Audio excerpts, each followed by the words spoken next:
Regresamos a nuestro plató de Málaga TV, ahí queda ese espacio de la protectora de animales que regresará el próximo jueves y ahora vamos con nuestro apartado de servicio público. En esta ocasión, hoy lo vamos a hacer pues charlando con representantes de la asociación TDAH Málaga, Trastorno por Déficit de Atención e Hiperactividad, con o sin hiperactividad. Y vamos a charlar con el presidente, que es Francisco Javier Guzmán. Francisco, buenas tardes. Buenas tardes. Y María Ángeles García, que es secretaria de la asociación. María Ángeles, bienvenida. Muchas gracias, buenas tardes. Bueno, esta asociación trata este trastorno que afecta a niños y adultos, que creo que tiene también un componente genético, y que vosotros además atendéis a personas que sufren este trastorno de déficit. Además vosotros también lo padecéis, vuestro hijo creo que también, ahora me contaréis, pero tratáis a este colectivo, ayudáis a este colectivo, tengan o no hiperactividad. Una cosa es el déficit de atención, que puede venir acompañado con o sin hiperactividad. Contadme un poquito cuándo surge la asociación. Me imagino que surge necesidad de que no estáis siendo a lo mejor atendidos como mereceríais, como necesitáis. Contadme, a ver. Bueno, nosotros inicialmente llevamos escasamente unos 3 meses en Málaga, constituido, y bueno, pues la idea surgió por las carencias administrativas públicas, bueno, pues para suplir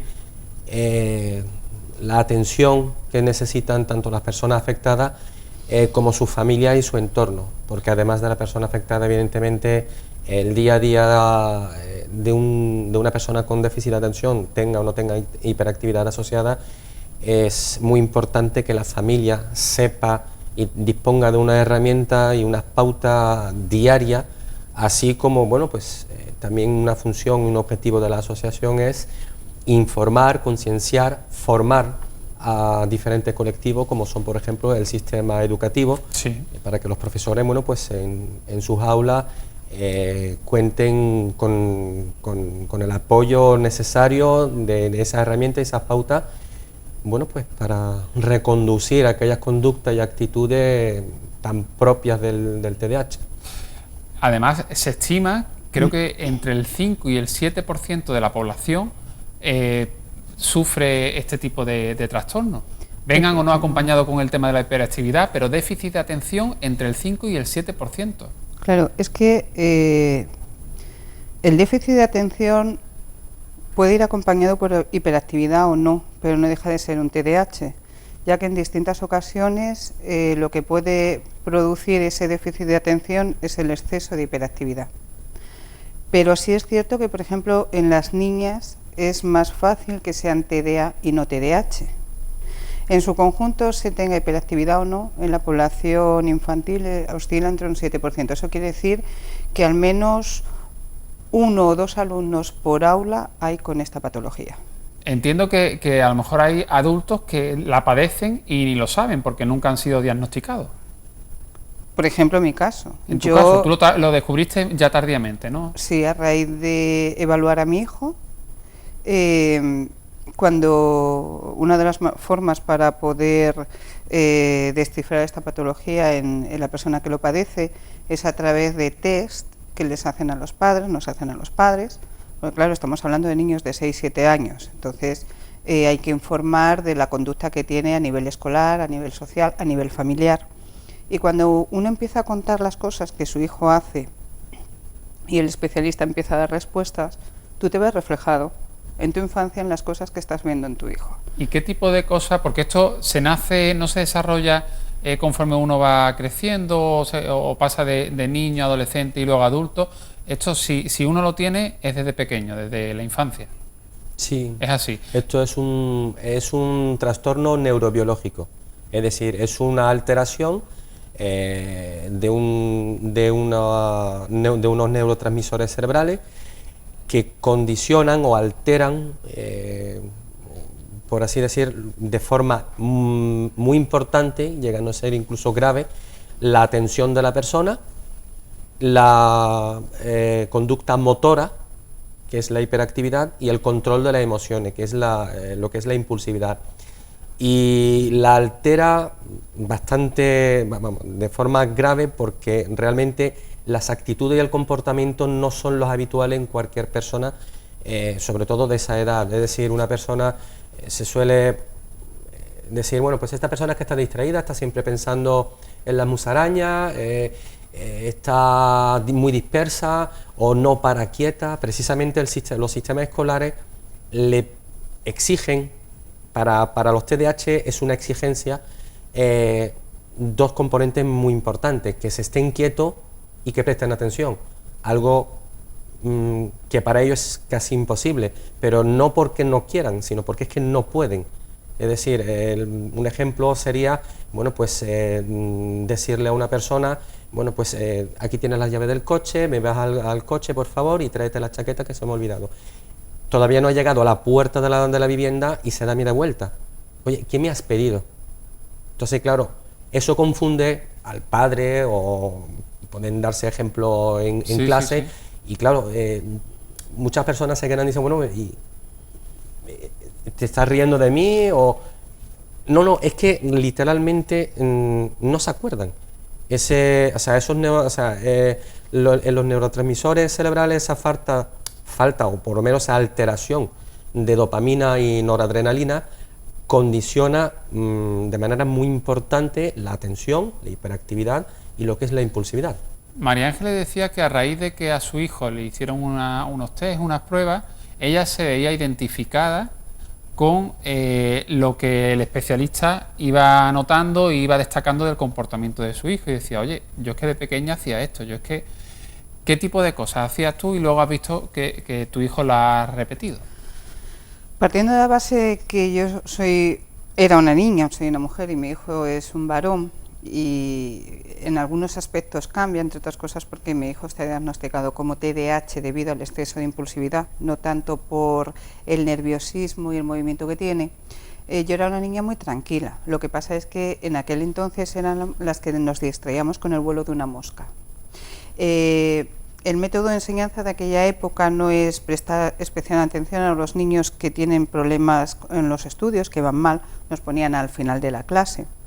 Siempre estaba pensando en mi mundo, no me enteraba de lo que pasaba. Cuando llegas a la pubertad y entonces tienes esa revolución hormonal en la adolescencia, en mi caso lo que hubo fue un giro de 180 grados, o sea, desapareció la niña tranquila y fui una rebelde sin causa, ¿no? Siempre el de desafíos, siempre desafiando la autoridad. Debido a la falta de atención, necesitaba llamar yo la atención, siempre me estaban regañando por los malos estudios, porque es que tú no estudias porque tú no quieres, me costaba trabajo mantener las amistades, porque era incapaz de aguantar, por ejemplo, la cola para jugar a la comba, ¿no? En mi época se jugaba en la calle a la goma, la comba, etcétera. Pues yo me colaba. Siempre yo tener paciencia, pero es que me sigue pasando como adulta. O sea, yo ir a un supermercado y tener que hacer cola, es que prefiero no comprar. Entonces, eso origina que los amigos se aparten. Pues se aparten porque, claro. Oye, ¿y tú por qué tienes que interrumpir el juego? ¿Por qué te tienes que colar? Porque entonces al final las relaciones sociales también se ven perjudicadas. Y luego la familia que no lo entiende. Pero es que eso era en mi época. Hoy en día, que hay mucho más conocimiento, mucho más medios y la ciencia ha avanzado un montón en este aspecto, sigue habiendo muchos enseñantes que desconocen esta patología, mucha familia que se encuentra perdida porque les diagnostican a su hijo el trastorno por déficit de atención y lo primero que te dice, mi niño no está loco. No, es que no está loco, no estamos hablando de eso. O sea, todavía hay En España todavía se piensa que cuando se tiene un problema neuronal, por desgracia es que está loco. Y si encima ya hablamos que al niño a lo mejor hay que darle una pastilla, ya es una negación absoluta en la mayor parte de las ocasiones. En ese sentido, os quería plantear, ¿el déficit de atención es algo que si no se trabaja va a más? ¿Es progresivo? Sí. ¿Hay tratamiento? ¿Se puede incluso minimizar los efectos de padecer ese trastorno? El trastorno, el TDAH, el trastorno por déficit de atención con o sin hiperactividad, es uno de los trastornos con mejor abordaje terapéutico en relación con otros trastornos. Sí que es verdad que si no se hace una detección temprana, que es el mensaje que desde las asociaciones Actualmente pues, podremos ser unas 80 asociaciones, además de federaciones en España. Lanzamos a las administraciones, es decir, la detección temprana de esta patología puede llegar a disminuir, no a erradicar lo que es el TDAH, porque es una disfunción neuronal. Entonces se puede controlar las determinadas actitudes, determinados comportamientos. En el déficit de atención, mantener la atención sostenida cuando se le está hablando, saber organizarse, esquematizar, controlar esos impulsos de levantarse a destiempo o en momentos inadecuados. Todo eso se puede trabajar y reconducir de forma positiva. Sí que es verdad que es un trabajo lento, pero si eso se deja, si eso no se aborda a tiempo, aparte de lo que es propiamente lo que es el déficit de atención, o el TDAH, sí que existen otras patologías asociadas, se le llaman comorbilidades. Es decir, una persona puede tener TDAH y somos personas que, bueno, pues somos más susceptibles, más negativistas y desafiantes, no pesimistas, sino tenemos tendencia a ser un poco más negativo y desafiante que otras personas comunes que no tengan este trastorno. Sin embargo, si eso no se corrige, se puede llegar a tener o padecer un trastorno negativista desafiante. Pues se puede llegar a tener trastornos de manía, de ansiedad. Sí que es verdad que eso puede llegar a originar pues grandes consecuencias en la sociedad, desde conducciones impulsivas, temerarias. De hecho, hay estudios de especialistas, bueno, médicos de familia del ámbito sanitario, en el que se demuestra de que las personas con TDAH son más propensas a sufrir fracturas y accidentes que otras. Yo quería también plantearos, en Málaga, ¿la sanidad pública está preparada para diagnosticar, para hacer un diagnóstico tanto de un niño como de un adulto y descifrar si esa persona padece este trastorno de déficit de atención? No, pero ni en Málaga ni, por lo menos en Andalucía. Entonces, ¿vosotros cómo os diagnosticaron? ¿Dónde fue? Pues, por ejemplo, mi hijo, empezamos en el colegio. En cuanto empezó infantil, la tutora nos decía que bueno, que era muy desordenado, que tenía muchos problemas para hacer el trabajo al mismo tiempo que sus compañeros. Ahí había un desbarajuste que fallaba. Sí. Pasamos de curso y 3/4 de lo mismo. Entonces nos pasaron con la orientadora. La orientadora nos dio un pequeño apunte diciendo que a lo mejor tenía algún trastorno de déficit de atención. De ahí, hablando con personas que conocíamos en el mundo de la enseñanza, que llevaban muchos años trabajando además en infantil, estuvieron viendo a mi hijo, me decían, mira María Ángeles, yo creo que lo tienes que llevar a algún sitio. Y decía, pero es que en Málaga, ¿dónde? ¿No? Entonces había una asociación por aquel entonces que era Amanda, y bueno, yo estuve en contacto con la asociación, me estuvieron informando y al final, a través de un neuropediatra, no de la Seguridad Social, sino por la Mutua, fue quien me lo diagnosticó y lo corroboró una psicóloga infantil trabajando con el niño. A raíz de ahí, por eso decía anteriormente que como te pasan test que tienes que contestar en relación a las cosas que tú ves de tu hijo, yo iba contestando las cosas de mi hijo, pero yo decía, pero es que esto lo puedo yo contestar por mí. Entonces yo se lo dije a la psicóloga, digo, mira, yo creo que yo tengo este trastorno.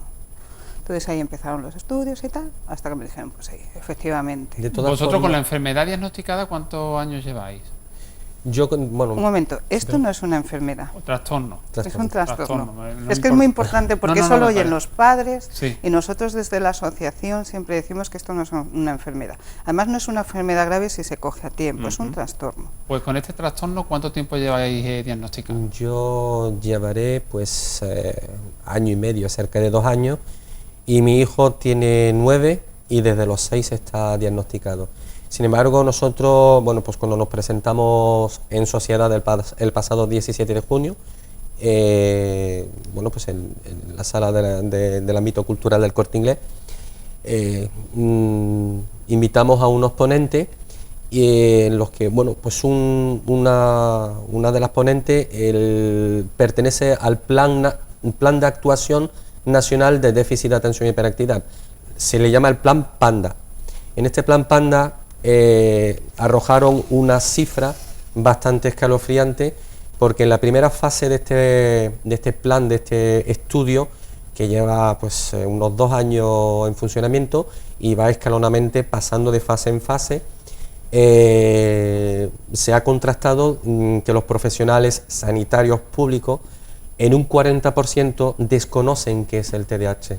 Entonces, entre los muchos que lo desconocen, entre el porcentaje que lo desconoce y otro porcentaje que sí lo conoce, además de la lentitud en el sistema público para derivar desde el médico, desde el orientador al pediatra, del pediatra a salud mental, de salud mental a la correspondiente USMI, Unidad de Salud Mental Materno-Infantil, existen unos periodos de tiempo muy largos, algo que las personas que acuden a la asociación, la verdad es que están ya desesperadas porque pueden estar 1, 2, incluso 3 años de médico en médico sin respuesta, y ya tienen que recurrir pues al ámbito privado o a colectivos, a asociaciones, porque estas carencias administrativas, desde luego, que en eso se está trabajando desde las asociaciones y desde las federaciones, pues para agilizar esos procesos de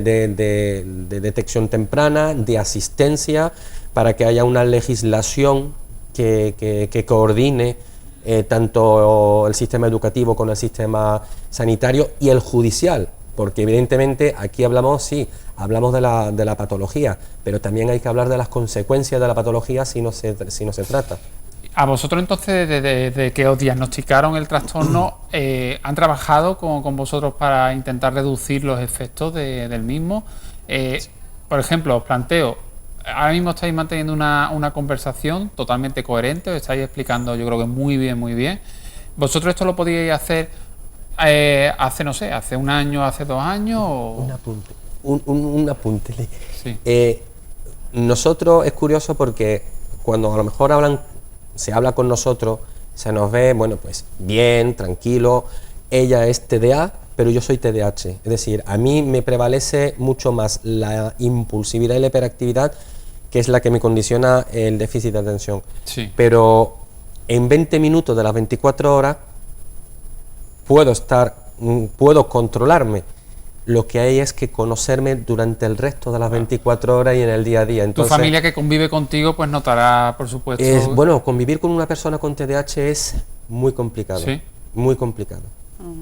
De hecho, la mayor parte de los adultos con TDA o TDAH tienen problemas de pareja, pero es que los padres de niños con esta patología también tienen, porque el entorno familiar se siente muy afectado. Las relaciones de pareja entre los padres les afecta muchísimo, entre otras cosas porque si tienen varios hijos y uno de ellos es TDA o TDAH, el modelo educativo tiene que ser diferente al resto, porque hay que marcarle unas pautas.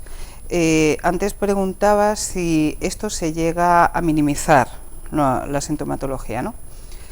Siempre se ha dicho desde las federaciones, desde las asociaciones, los profesionales especializados en esto, que con un tratamiento y una terapia adecuada, el niño que se coge a tiempo, cuando llegue a la edad adulta, puede tener una calidad de vida estupenda, inclusive sin la medicación, que a lo mejor la necesite en momentos puntuales, y puede tener una calidad de vida porque pueda llegar a relacionarse con normalidad con su entorno social, con una pareja, con unos hijos. Incluso tener un rendimiento académico bueno. Sí, yo por ejemplo terminé mis estudios pero ya en la edad adulta, porque ya te terminas dando cuenta que si quieres hacer algo en la vida, si quieres trabajar, tienes que estudiar, si quieres posicionarte en cierto nivel, tienes que dedicarte a clavar los codos, y para eso tienes que concentrarte de la manera que sea. Pero yo por ejemplo he sido una niña que yo era de las que estudiaba hasta las matemáticas de pie, o sea, yo me paseaba. Cuando eso es mesa, papel y bolígrafo, claro. ¿no? De todas formas, nosotros hablamos desde el anonimato, pero hay muchas personas famosas que han reconocido públicamente que tienen TDAH y son excelentes psiquiatras, excelentes pilotos de Fórmula 1, excelentes campeones del mundo de natación. Es decir, esto, reconducir lo que nuestras dificultades, reconducirlas de forma positiva, está demostrado que las personas con TDAH tienen un alto porcentaje intelectual, o sea, es decir, la media intelectual es algo superior a la media.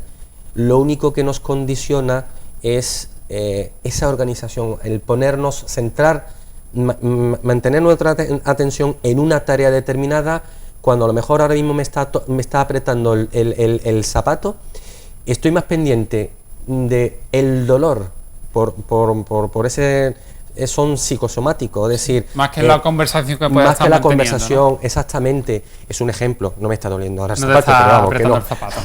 Pero es el típico ejemplo Sí. de que cuando se está pendiente en clase, de hecho, herramientas, pautas, consejos que se le dan a los profesores, que se aparten de las ventanas, que no estén al lado de las puertas, que eviten distracciones, que se les sienten de las primeras filas, porque claro, si uno está sentado al lado de la ventana y bueno, pues hay que atender una explicación pues en la pizarra, y hay niños jugando en el patio y hay mucho ruido, Hay más mucho elementos que nos van a los distraer, elementos ¿no? externos son los que van a potenciar ese déficit de atención, y no se va a poder, esa persona le va a ser aún más difícil centrarse en ello. ¿Dónde os reunís? ¿Tenéis una sede física, un local? No, Ahora mismo no. no. De Lleváis momen- 3 meses, muy poquito. De momento, bueno, pues atendemos por cita, se nos llama, nos tienen cedido, bueno, son unos colaboradores, nos tienen Sí. cedido de manera gratuita unos espacios donde poder atender y realizar las actividades.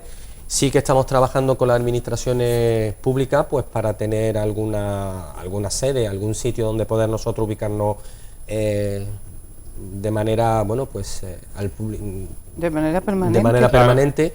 También Con estamos horario y dispuestos, con- también estamos dispuestos, como no, si alguna persona dispone de algún local y nos lo quieren de manera pues ceder y nosotros correr con los gastos. Para ponerse en contacto con vosotros tenéis una web, Sí. www.tdhmálaga.org. tdhmálaga.org. Y alguna petición, aparte de ese local, que os gustaría, pues, para poder atender de una manera, con una cierta periodicidad, a las personas que puedan estar interesados en conocer más sobre este trastorno, incluso llevar a sus hijos para que le hagan por lo menos que una primera toma de contacto.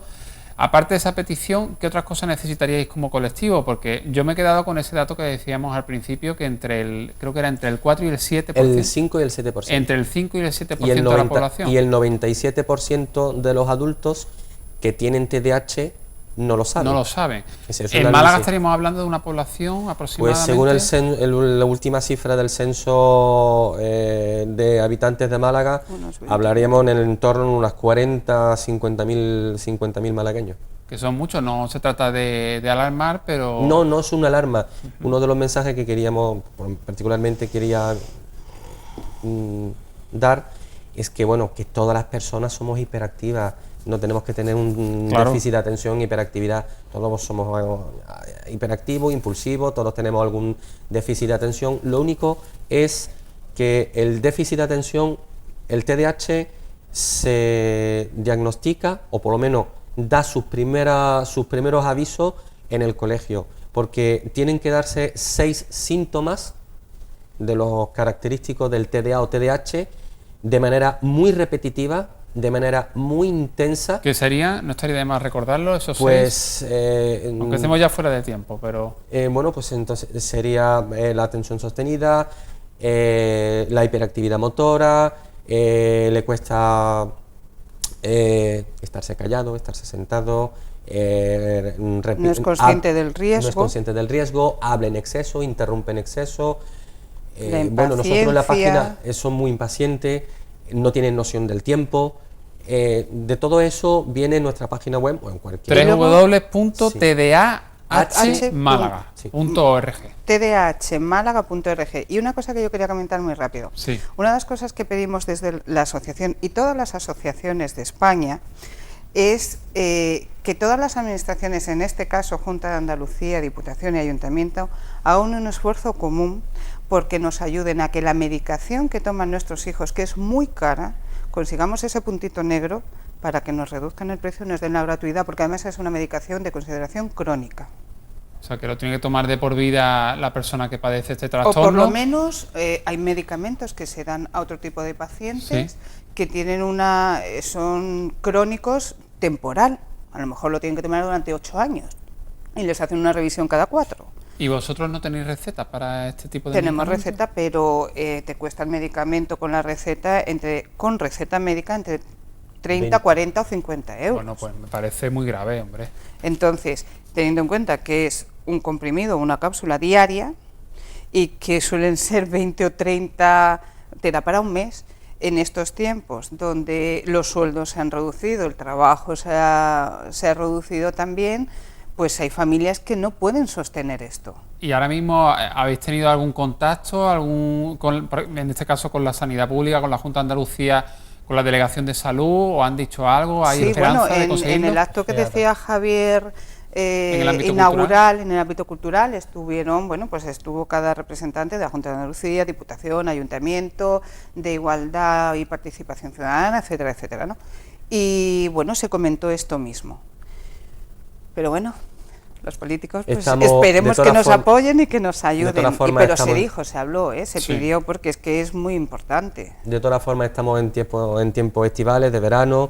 La administración suele parar un poco y empezaremos a partir de septiembre a retomar esas negociaciones, que por cierto, desde las federaciones, por ejemplo la Federación Española de la Federación Nacional, sí se está trabajando para, bueno, pues se ha conseguido que uno de los medicamentos se pase como genérico. Se ha reducido el coste, pero dentro de la gama de medicamentos hay medicamentos que pueden, no voy a dar marcas, pero un medicamento, bueno, uno de ellos en concreto, pues vale unos 75 euros, lo que es el fármaco, la caja de fármacos comprimidos para 30 días. Qué bueno que con la aportación de la Seguridad Social se nos queda en la mitad, pero son mucho dinero. Claro, estaríamos hablando de 30, 35 euros, que hombre, que habrá familias que se lo puedan permitir y otras que no. Pues Asociación TDA-H Málaga, porque ya lo decíamos que puede venir acompañado este trastorno con o sin hiperactividad. Estamos en contacto, espero que después del verano vengáis otro día y bueno, pues podamos seguir hablando de esta asociación, de los avances que consigáis y bueno, me parece, ha sido muy interesante, me ha gustado tener aquí. Nosotros nos encanta que nos llaméis porque es el mejor medio para hacernos oír y para que la gente nos escuche, sobre todo que esos padres que están empezando a intuir que en casa tienen un hijo así, que no se asusten y digan, Dios mío. Me imagino que a través de la página web habrá teléfono y se pueden poner en contacto con vosotros. O sea, que tienen toda la viabilidad para poderse comunicar. Pues Francisco Javier y María Ángeles, muchas gracias. A vosotros. Nos vemos pronto. Nosotros nos vamos a publicidad y regresamos enseguida con nuestro siguiente espacio de la tarde, una entrevista con 3 artistas de copla y un productor musical. ¿El por qué van a venir estas 4 personas al programa de hoy? Pues enseguida se lo explicamos.